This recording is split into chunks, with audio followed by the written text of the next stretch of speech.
Alright, hello everybody, this is Mr. Spear.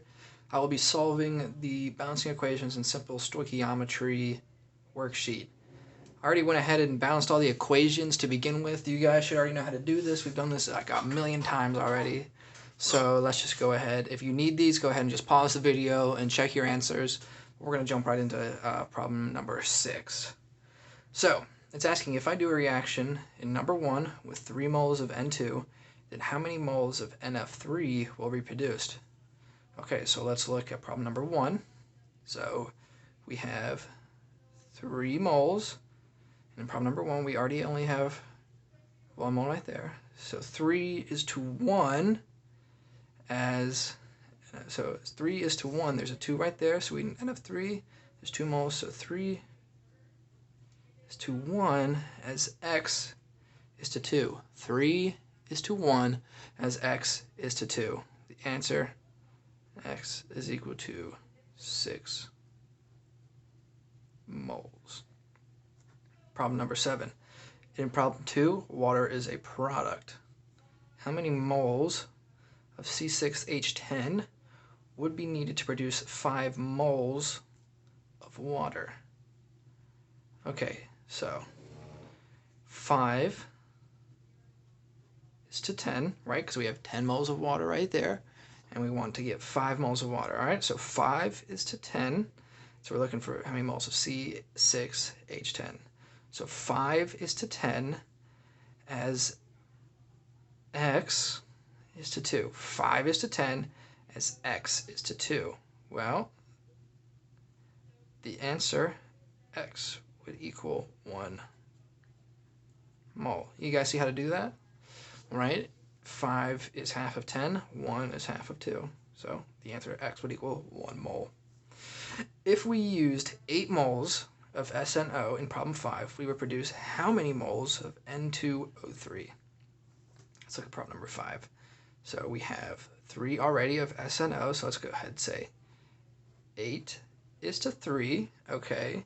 How many moles of N2O3? Well, we have 1 right here. So 8 is to 3 as X is to 1.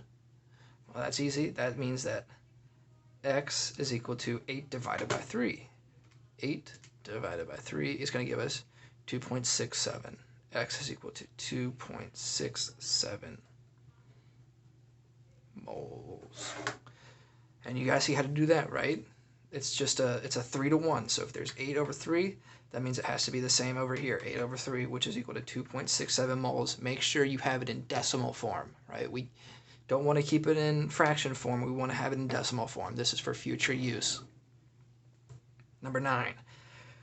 12 moles of gallium bromide with an unlimited amount of sodium sulfite could produce only blank moles of sodium bromide. All right, let's break this down real quick.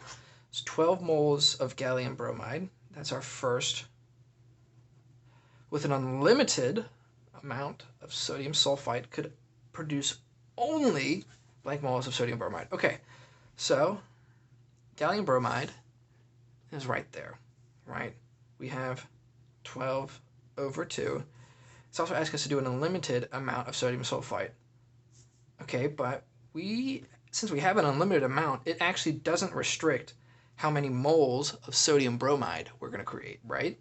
So we can actually ignore this for this problem right here. We don't have to really consider this at all because it's unlimited. It's not going to affect our final product.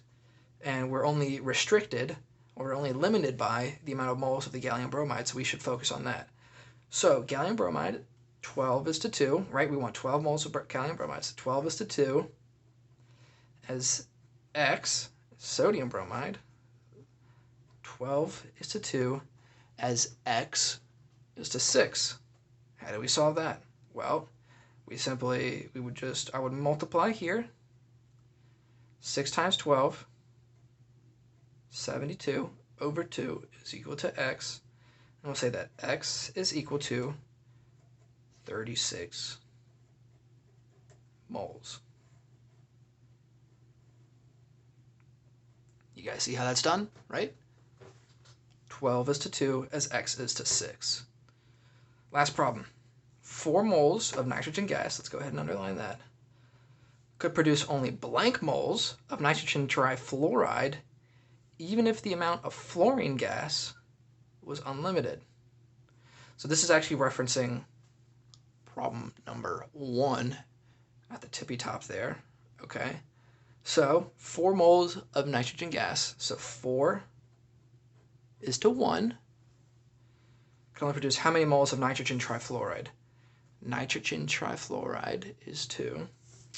So 4 is to 1 as X is to 2. And what's the last thing it says? Even if we have even if the amount of fluorine gas was unlimited, hey, there's that word again, unlimited. This doesn't affect this reaction at all. We can just ignore it in this case. 4 is to 1 as X is to 2. That means X is equal to 8 moles. These are your solutions. These are your answers for the first half of this sheet, the front page. And that's all you need to do as of right now.